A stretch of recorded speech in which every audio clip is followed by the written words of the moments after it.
संभल में जो कुछ हुआ, जो रिपोर्ट कहती है 450 पन्ने की, वो बताती है कि ये डेमोग्राफिक बदलाव सिर्फ एक 24 नवंबर की भड़की हिंसा का नतीजा नहीं, बल्कि बार बार की गई प्लानिंग का नतीजा है। जो एक खुलासा हुआ है वो हैरान करता है। और आज तो योगी आदित्यनाथ जो मुख्यमंत्री हैं उत्तर प्रदेश के, उन्होंने भी बता दिया कि ये सोची समझी साजिश का नतीजा है जिसका हिसाब किताब तैयार किया जा रहा है। योगी आदित्यनाथ ने क्या कहा है, पहले उन्हें सुनिए।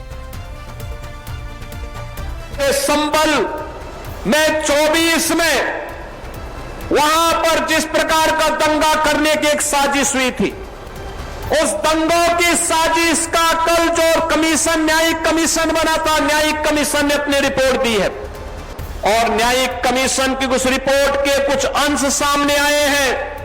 कैसे समाजवादी पार्टी और कांग्रेस के समय में चुन चुन करके हिंदुओं को निशाना बनाया जाता था, कैसे उनकी डेमोग्राफी को, उनकी जनसांख्यिकी को कम करके लगातार उन पर अत्याचार करवाए जाते थे, कैसे दंगे करवा करके हिंदू विहीन कर दिया जाता था क्षेत्रों को। लेकिन आज एक डबल इंजन की सरकार है, डेमोग्राफी को भी नहीं बदलने देगी और जो भी डेमोग्राफी को बदलने का दुस्साहस करेगा उसको स्वयं पलायन करने के लिए मजबूर होना पड़ेगा। और हमारे साथ हमारे सहयोगी जतिन सीधे जुड़ रहे हैं, जो इस खबर को लगातार कवर करते रहे। जतिन, अब योगी आदित्यनाथ ने कह दिया है कि जिन्होंने डेमोग्राफी बदली, अब उनके यहां से रफा दफा होने का समय आ गया है, क्योंकि अब तस्वीर बदलने वाली है।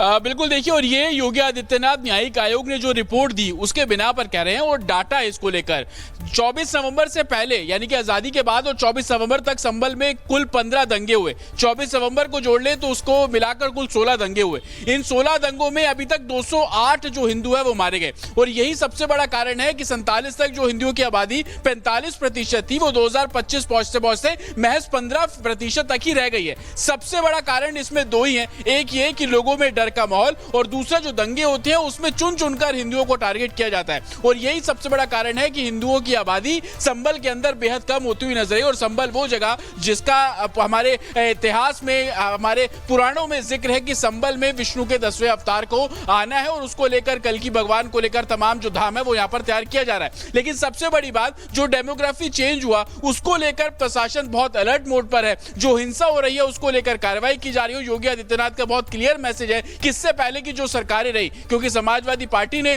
यूपी में राज किया, इसके अलावा कांग्रेस ने यूपी में राज किया, तो कहीं ना कहीं उपद्रवियों की हिम्मत बढ़ी। ना सिर्फ कार्रवाई हिंदुओं पर की गई बल्कि जो आरोपी थे उनको भी शायद दी गई। और ये बिल्कुल क्लियर है न्यायिक आयोग की उस रिपोर्ट में कि डेमोग्राफिक में तो बदलाव हुआ ही, लेकिन 24 नवंबर को जो हिंसा हुई उसके अंदर अगर प्रशासन नहीं होता तो हिंदुओं का नरसंहार हो सकता था, हिंदुओं के कत्ल हो सकते थे। और यही जब हमने डीएम संभल से अब से थोड़ी देर पहले बात की तो उनका साफ कहना था कि प्रशासन ने पूरी कोशिश की ताकि नवंबर में जो हिंसा हुई उसमें किसी भी हिंदू के घर को या किसी भी हिंदू को कोई नुकसान ना पहुंचे, और उसको लेकर आगे भी कवायद जारी है। जतिन, आप हमारे साथ बने रहेगा, आपके पास हम वापस लौटेंगे।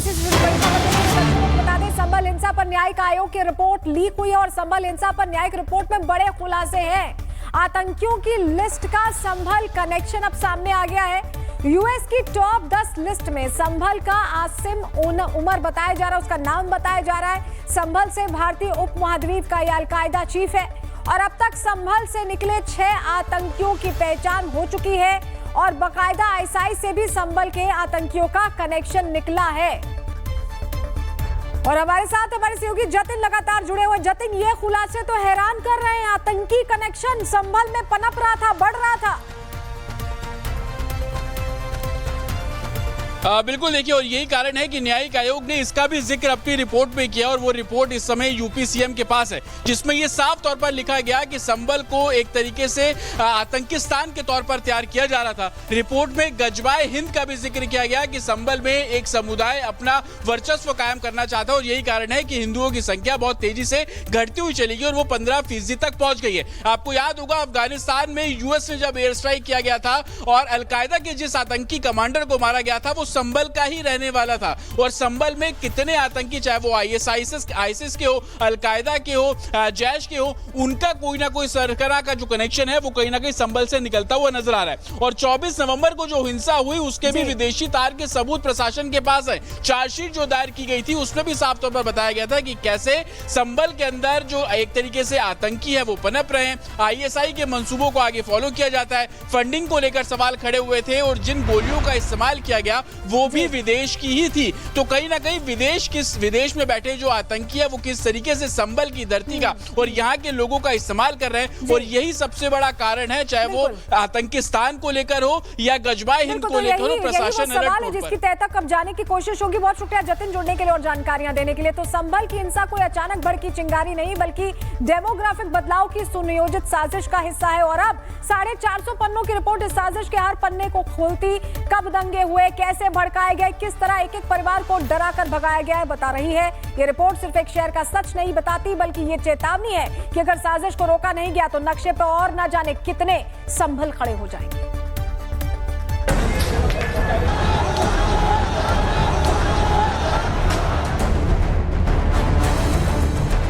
प्रशासन न होता, हिंदू का कत्लेआम होता। अगर ये पुलिस ना होती तो सब मारा जाता। वो तो जुम्मे की नमाज और कड़ी सुरक्षा का घेरा। आज संभल की हर गली में पुलिस, हर चौराहे पर सीसीटीवी की नजर और हर कदम पर फोर्स की तैनाती दिखी। 24 नवंबर की हिंसा पर न्यायिक जांच आयोग की रिपोर्ट आने के बाद जुमे की नमाज को लेकर प्रशासन ने सुरक्षा का घेरा कस दिया था। जुमे की नमाज शांतिपूर्वक संपन्न हुई, लेकिन ये शांति सघन तैनाती और रियल टाइम मॉनिटरिंग की वजह से संभव हो पाई। 16 सेक्टर में जोन वाइज डिप्लॉयमेंट की गई, 225 सीसीटीवी के जरिए निगरानी रखी गई। सत्यव्रत चौकी में बना master control room, night vision कैमरे और गलियों पर लगातार निगरानी रखी गई। लॉ एंड ऑर्डर पर विशेष फोकस रहा। दोनों पक्षों से लगातार नवंबर से ही संवाद जारी है। देखिए, आज फ्राइडे है और हम लोग रूटीन में यहाँ प्रॉपर डिप्लॉयमेंट रखते हैं, उसी के अंतर्गत यहाँ डिप्लॉयमेंट है। और बीपीएससी है, हमारी सिविल पुलिस है, हमारे गस्टेड ऑफिसर्स हैं, हमारे इंस्पेक्टर्स हैं, हमारे कप्तान साहब और डीएम साहब का निर्देश है, उसके नेतृत्व में सारी चीज़ डिप्लॉय कर रखी है। वरिष्ठ अधिकारियों ने भी क्लोज मॉनिटर कर रहे हैं। पूर्णतः शांति व्यवस्था है, कहीं कोई ऐसा कोई इनपुट नहीं है किसी प्रकार गलत चीज़ में। 24 नवंबर की वो तारीख जब जामा मस्जिद के बाहर हिंसा की आग भड़की, पुलिस पर पत्थर चले, गाड़ियां जलाई गईं। इसने संभल को हमेशा के लिए दहला दिया। अब इसी दंगे की जांच रिपोर्ट सीएम योगी आदित्यनाथ को सौंप दी गई है। 3 सदस्यीय आयोग की लगभग 450 पन्नों की रिपोर्ट केवल एक दिन की नहीं, दशकों का पैटर्न पढ़ती है। कब कब दंगे हुए, किस तरह भड़काए गए और किन क्षेत्रों में बार बार तनाव पैदा हुआ। ये दस्तावेज दंगों के स्रोत, रूपरेखा और तरीके पर केस स्टडी है। 24 नवंबर को हुई संभल में हिंसा के बाद न्यायिक आयोग ने अपनी जांच रिपोर्ट सीएम योगी आदित्यनाथ को सौंप दी है। उस रिपोर्ट में कई चौंकाने वाले खुलासे हुए। रिपोर्ट में इस बात का भी जिक्र किया गया कि संभल की डेमोग्राफी सन 47 से 2025 तक कितनी बदली। सन 47 में संभल में जो हिंदू आबादी 45% थी, अब वो घटकर 15% तक पहुंच गई है और लगातार पलायन का जो सिलसिला है वो संभल से जारी है। इस रिपोर्ट के जरिए सबसे बड़ा संकेत डेमोग्राफिक शिफ्ट का मिला। स्थानीय दावों और रिपोर्ट के हवाले से कभी हिंदू आबादी करीब 45% बताई जाती थी, जो अब लगभग 15 से 20% तक सिमटने की बात सामने आई है। इस गिरावट के पीछे लंबे समय का पलायन, सुरक्षा, भय और दबाव मुख्य कारण बताए जा रहे हैं। मानों का साफ तौर पर कहना है कि कोई भी पलायन नहीं हुआ, लेकिन आप लोग कह रहे हैं और डाटा भी ये बोलता है कि 45 से 15% तक रह गए। उनका कहना है कि रोजगार ढूंढने के लिए बाहर गए, उसको आप लोग पलायन कह रहे हैं। नहीं, ऐसा